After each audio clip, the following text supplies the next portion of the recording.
Saya Prabu Java Brilian dari kelompok Australopithecus afarensis yang akan menjelaskan tentang pembagian pada masa praaksara dan corak kehidupan pada masa praaksara. Di sini saya akan menjelaskan tentang zaman Paleolitikum. Zaman Paleolitikum ini atau zaman batu tua ini mencakup 95% masa praaksara. Zaman ini berlangsung sekitar 50.000 sampai 10.000 sebelum Masehi. Ada 5 jenis manusia purba yang hidup pada masa ini. Yang pertama ada Pithecanthropus erectus, yang kedua ada Meganthropus paleojavanicus, yang ketiga ada Pithecanthropus robustus, yang keempat ada Homo soloensis, dan yang kelima ada Homo wajakensis. Kehidupan ekonomi mereka belum mengenal cara bercocok tanam. Mereka masih menggunakan cara berburu dan mengumpulkan makanan. Daerah ekonomi mereka biasanya ada di pedalaman hutan, daerah aliran sungai, ataupun daerah tepi pantai. Kehidupan sosial mereka sudah mengenal kelompok-kelompok kecil dalam pembagian tugasnya. Mereka hidup di gua-gua untuk berlindung dari hujan, badai salju, ataupun panas matahari. Mereka hidup secara berpindah-pindah ataupun nomaden. Kemudian, mereka juga mengenal pemilihan ketua suku dalam kelompok mereka. Ketua suku biasanya dipilih berdasarkan yang terkuat. Dan yang kemudian kepercayaan mereka percaya bahwa orang yang meninggal rohnya akan pergi ke suatu tempat, dan bahkan jika orang yang meninggal itu dianggap memiliki ilmu, maka roh orang tersebut bisa kembali untuk memberi nasihat kepada mereka yang membutuhkannya. Kemudian ada teknologi mereka. Teknologi mereka masih sangat kasar karena mereka belum mengenal caranya untuk mengolah alat-alat yang mereka butuhkan. Seperti pada gambar ini, ada yang namanya kapak genggam. Bentuk dari kapak genggam ini masih sangat kasar ya, dengan sedikit dipoles di bagian ujungnya yang runcing sesuai dengan kebutuhan mereka, yaitu memotong ataupun menggali ataupun menguliti hewan. Dan yang kedua ada flakes. Flakes adalah alat yang terbentuk ataupun yang terbuat dari tulang hewan yang mereka buru.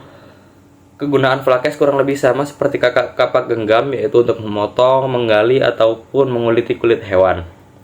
Kebudayaan dari masa Paleolitikum ini ditemukan di daerah Pacitan dan Ngandong, Jawa Timur. Naswa Lutfiana Khairunisa dari kelompok Australopithecus afarensis. Di sini saya akan menjelaskan tentang zaman Mesolitikum. Zaman Mesolitikum atau biasa dikenal juga sebagai zaman Batu Madia yang berlangsung sekitar 10.000 sampai 5.000 sebelum Masehi.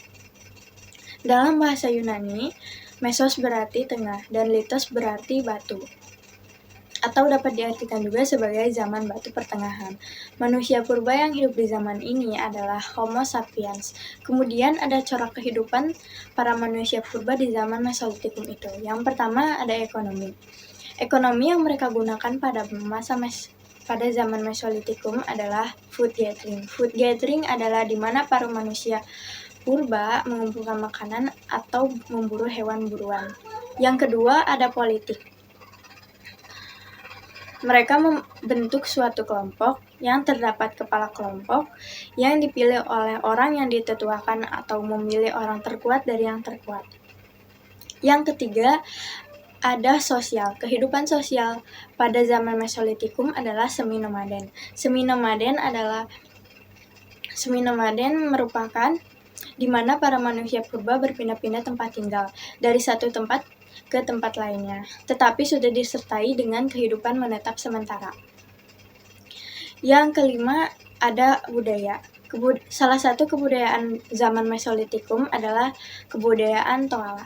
Kebudayaan Toala yaitu alat yang digunakan berupa alat serpi bergerigi yang ditemukan oleh Alfred Buchler di daerah Suko Toala, Lumajang, Sulawesi Tengah.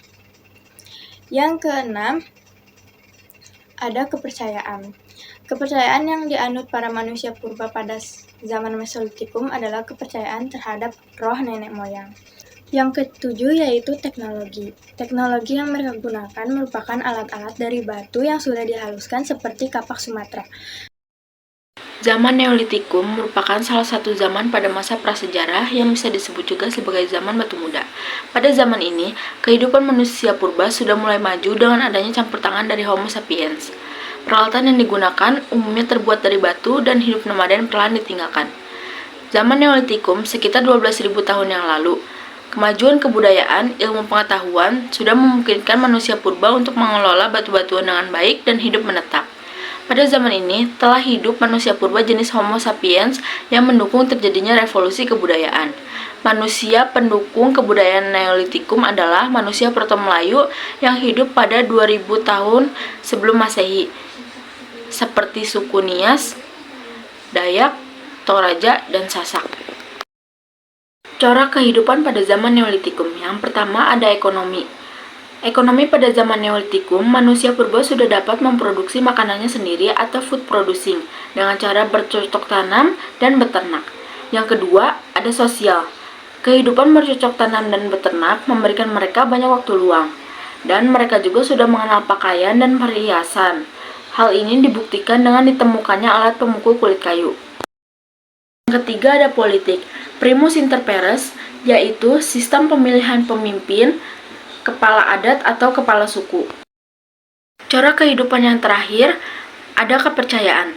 Kepercayaan pada zaman Neolitikum adalah animisme dan dinamisme, yang dimana animisme adalah kepercayaan terhadap roh-roh yang gaib, sedangkan dinamisme adalah kepercayaan terhadap benda-benda mati. Selanjutnya ada teknologi, seperti peralatan dari batu yang diasah, pertanian menetap, peternakan, dan pembuatan tembikar. Yang terakhir, ada kebudayaan. Contohnya seperti beliung persegi yang bisa ditemukan di seluruh kepulauan di Indonesia bagian barat, dan juga kapak lonjong yang bisa ditemukan di seluruh kepulauan di Indonesia bagian timur. Perkenalkan, nama saya Maria Cahasida Balok, saya dari kelompok Australopithecus afarensis.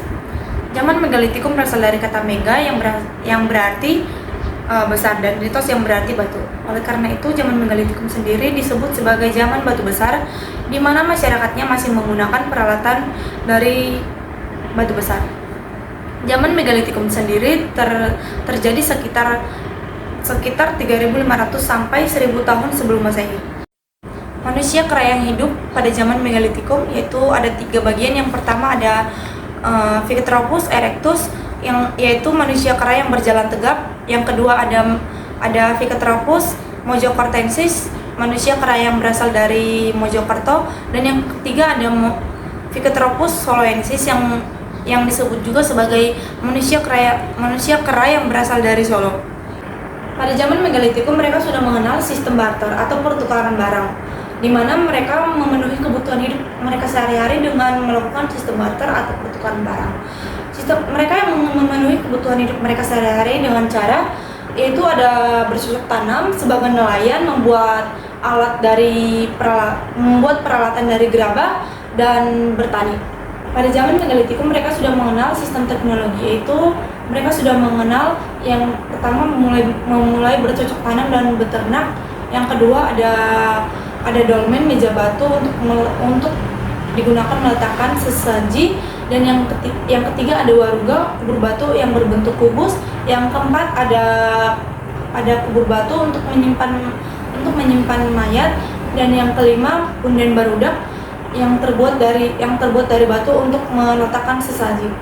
Pada zaman Megalitikum atau zaman batu besar, pada masa ini kepercayaan masyarakat Megalitikum semakin bertambah, bahkan masyarakat juga mempunyai konsep apa yang terjadi dengan seseorang yang telah meninggal. Pada zaman Megalitikum atau zaman batu besar, mereka hidup dengan cara bergotong royong, saling membantu, saling melengkapi untuk memenuhi kebutuhan hidup mereka, untuk memenuhi upaya kehidupan mereka sehari-hari. Hasil kebudayaan pada zaman Megalitikum atau zaman batu besar itu dari yang pertama ada hasil kebudayaan pada masa bercocok tanam, yaitu ada beliung persegi, menhir, dolmen, mata panah, kapak lonjong, gerabah, perhiasan, dan ada juga seperti bangunan Megalitikum yaitu seperti sarkofagus, kubur batu, punden berudak. Nama saya Rasya dari 10 IPS 2. Di sini saya akan menjelaskan tentang masa atau tahun. Masa Penendangyang adalah periode prasejarah atau yang lazim disebut zaman logam. Masa Penendangyang atau zaman logam adalah periode prasejarah yang berlangsung sekitar 10.000 tahun yang lalu. Penendangyang sendiri berasal dari kata undagi yang berarti seseorang yang memiliki keterampilan dalam pekerjaan tertentu, seperti membuat gerabah, perhiasan, kayu, batu, dan logam. Manusia hidup